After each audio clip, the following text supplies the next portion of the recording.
Hola, soy Liz María Hernández, estudiante del quinto semestre de Psicopedagogía en el Instituto IP Chile. Junto con Daniela Escarate y Valentina Contreras les vamos a hablar sobre el aprendizaje significativo. El aprendizaje significativo es uno de los conceptos pilares del constructivismo, elaborado por el psicólogo estadounidense David Ausubel, según el cual este aprendizaje se encuentra en oposición complementaria al aprendizaje mecánico o memorístico.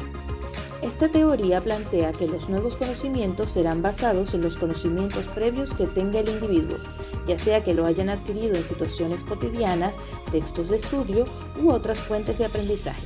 Al relacionarse ambos conocimientos, el previo y el que se adquiere, se formará una conexión que será el nuevo aprendizaje, el denominado como aprendizaje significativo. El término significativo se refiere tanto a un contenido con una estructuración lógica propia como a aquel material que potencialmente puede ser aprendido de modo significativo. El primer sentido del término se denomina sentido lógico y es característico de los contenidos cuando no son arbitrarios, sino que son claros y verosímiles, es decir, cuando el contenido es intrínsecamente organizado, evidente y lógico. El segundo es el sentido psicológico y se relaciona con la comprensión que se alcanza de los contenidos a partir del desarrollo psicológico del aprendiz y de sus experiencias previas. Aprender, en términos de esta teoría, es realizar el tránsito del sentido lógico al sentido psicológico, hacer un contenido intrínsecamente lógico que se convierta en significativo para quien aprende. En conclusión, el aprendizaje significativo se da cuando se produce un cambio cognitivo, pasando de no saber algo a saberlo. Además, tiene la característica de ser permanente, es decir, que el saber que logramos es a largo plazo y está basado en la experiencia, dependiendo de los conocimientos previos. Se diferencia con el aprendizaje por repetición o memorístico, ya que este es una incorporación de datos sin interconexión alguna con otros ya existentes, que no permite el uso del conocimiento de forma innovadora y suele olvidarse una vez que ha cumplido con su propósito, por ejemplo, salvar un examen. De todos modos, como veremos más adelante, para Ausubel el aprendizaje memorístico sigue siendo útil, incluso para lograr un aprendizaje significativo. Hola, soy Daniela Escarate y les contaré un poco sobre la historia de David Ausubel. Él nació en 1918 en Nueva York. Estudió en la Universidad de Pennsylvania y Middlesex, graduándose en Psicología y Medicina. Hizo 3 residencias médicas en 3 distintos centros de psiquiatría. Su doctorado fue en Psicología del Desarrollo en la Universidad de Columbia, donde fue profesor por muchos años en Teacher College. También fue profesor en las facultades de educación de la Universidad de Illinois, Toronto, Berna, Múnich y Salesiana de Roma. Ausubel es el creador de la teoría del aprendizaje significativo, que corresponde a una concepción cognitiva del aprendizaje. El concepto de aprendizaje significativo fue propuesto originalmente por David Ausubel entre el 1963 y 1968. Al jubilarse, volvió a la psiquiatría y en sus últimos años de vida se dedicó a escribir nuevos libros hasta que falleció en el 2008. Vygotsky, metáfora del andamiaje. El ser humano es activo ante el aprendizaje gracias a todo lo que lo rodea, su medio social. Se aprende en base a los estímulos que se encuentran a nuestro alrededor. Esto es gracias a la interacción con los otros y el lenguaje que se utiliza. Piaget, la teoría endógena del aprendizaje. En esta teoría se indica que cada persona cuenta con lo necesario para aprender, que nacemos con esta habilidad. Igualmente contamos con las facilidades de adaptación con relación a los estímulos del medio ambiente en el que se vive. Ausubel, teoría del aprendizaje. Por último, contamos con esta teoría, la cual se realiza por asimilación. Esto quiere decir que los conocimientos nuevos se asimilan a través de los conocimientos previos.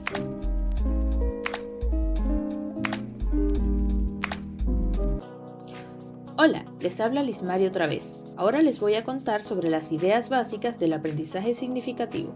Como se mencionó anteriormente, para Ausubel el aprendizaje se puede adquirir por medio del descubrimiento o por recepción. La principal característica de esta última es que el contenido se presenta en su forma final. Cuando leemos un texto o un resumen, recibimos la información con cierta pasividad, que luego puede convertirse en aprendizaje significativo dependiendo de lo que hagamos con dicha información. Mientras que el aprendizaje por descubrimiento implica que el estudiante se involucre de forma activa en su propio aprendizaje. Como vimos anteriormente, se basa en el sentido experiencial del sujeto y también puede convertirse en aprendizaje significativo o memorístico, dependiendo de la forma en que incorporemos el conocimiento a nuestra estructura cognitiva. Para Ausubel, algunos conocimientos será preferible incorporarlos a través de la repetición, como los ejercicios motores o incluso el aprendizaje mecánico de símbolos y convenciones, por lo que no desconoce la importancia de este proceso. Solo resalta que no es la única forma que tenemos y que para muchos otros conocimientos es preferible la incorporación por medio del aprendizaje significativo, ya que al relacionar la información nueva con los conocimientos previos, estos adquieren un significado mucho más amplio y completo, facilitando la recuperación de la memoria por mucho más tiempo. Es importante destacar que para Ausubel el aprendizaje se deduce, es decir, va desde lo general a lo particular. Por lo tanto, el nuevo conocimiento siempre se obtiene por medio de la inclusión, que es la vinculación de los nuevos conceptos y preposiciones con los conocimientos existentes en la estructura cognitiva del sujeto. Existen 3 tipos de aprendizaje por inclusión. El primero es el subordinado, que ocurre cuando la nueva información queda incluida en una idea más general. Según Ausubel, la mayoría de los aprendizajes significativos son subordinados. El segundo es el supraordinado. Aquí las ideas previas son más específicas que la nueva idea. El último es el combinatorio, en el cual las ideas nuevas y antiguas se encuentran en el mismo nivel de generalidad. Fases del aprendizaje significativo. Las fases del aprendizaje significativo suceden en orden, para que así finalmente el aprendizaje tenga un significado válido y se dé en un contexto conocido por el estudiante. Conocer estas fases permite aplicar correctamente este tipo de aprendizaje, ya que existen 3 tipos de fases: fase inicial o por representación, también conocido como los conocimientos previos. El alumno percibe hechos o partes de informaciones que están aislados conceptualmente. Aprender por acumulación, memorizando hechos y utilizando esquemas preexistentes. Fase intermedia o por conceptos, conocido también como nuevos conocimientos. Existe la oportunidad para reflexionar y percibir por medio de la retroalimentación. Y fase final o por proposiciones, también conocido como la aplicación de los nuevos conocimientos. Se da mayor integración de estructuras y esquemas. El aprendizaje en esta fase consiste en 1. La acumulación de nuevos hechos y 2. El aumento progresivo de los niveles de interrelación. Uno de los ejemplos está en la película de Nemo, en la escena donde los pescadores capturan con una malla a Doris y a varios peces más. Y Nemo quiso ayudarlos, ya que recordó el momento en el cual se encontraba en una pecera y lo estaban sacando de esta para regalárselo a una niña. En ese instante, todos los peces que estaban allí lo ayudaron metiéndose adentro de la malla y nadando hacia abajo. Por ende, Nemo ocupa esa experiencia ya vivida para enfrentar la problemática de ese entonces. Y así logró liberar a Doris y a los demás peces que los pescadores habían capturado. Hola, los saluda nuevamente Lismari para darles a conocer algunos pasos y condiciones para el logro del aprendizaje significativo. Los pasos a seguir para promover un aprendizaje significativo son los siguientes. Primero, se debe relacionar las nuevas ideas con las existentes en la estructura cognitiva del estudiante. Entonces, el sujeto volverá a reformular la información para asimilarla. Para esto, deberá establecer las diferencias y/o similitudes entre las nuevas y las viejas ideas.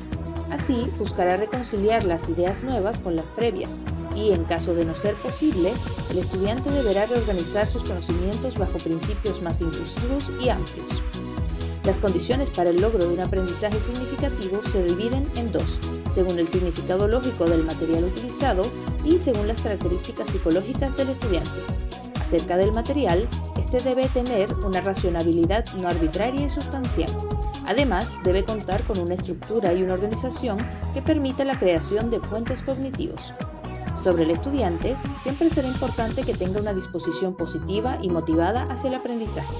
Adicionalmente, la naturaleza de su estructura cognitiva afectará la facilidad con la que adquiera los nuevos conocimientos.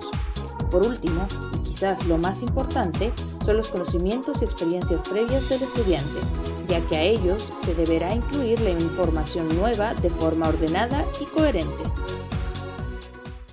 Hola, soy Valentina Contreras y hoy les hablaré sobre el rol del estudiante. El estudiante es un individuo autónomo, el cual es partícipe activo y presente de su aprendizaje. Se autoesfuerza por relacionar los nuevos contenidos con los previos, realiza actividades, es responsable de su proceso de aprendizaje, se autoevalúa, es quien enriquece su conocimiento, presenta actitudes adecuadas, rehace representaciones propias o modelos de realidad, utiliza y extrapola lo aprendido a otras dimensiones.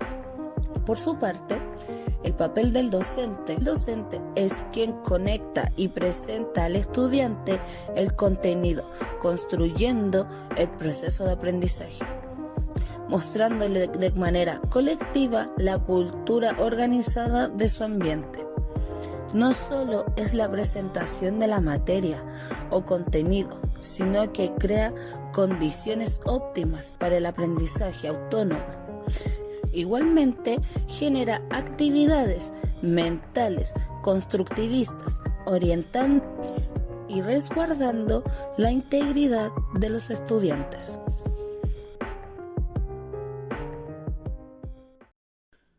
Conclusión. Para concluir, podemos decir que el aprendizaje es una actividad autónoma, natural y permanente del ser humano, la cual se manifiesta desde el día en que llegamos al mundo, lo cual es mediado tanto por nuestros padres como por nuestros profesores en la etapa escolar.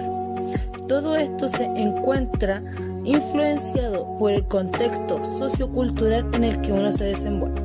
Gracias a esto podemos construir métodos, hipótesis, teorías y más, con el fin de mejorar la calidad de vida. Por otra parte, tenemos que estar claros que la inteligencia es con lo que trabajamos los psicopedagogos. Para poder generar instancias de aprendizaje significativo, debemos saber cómo funciona la inteligencia, tanto biológica como cognitivamente. Debemos saber los fundamentos y teorías para lograr generar las mejoras necesarias para asegurar un aprendizaje significativo óptimo.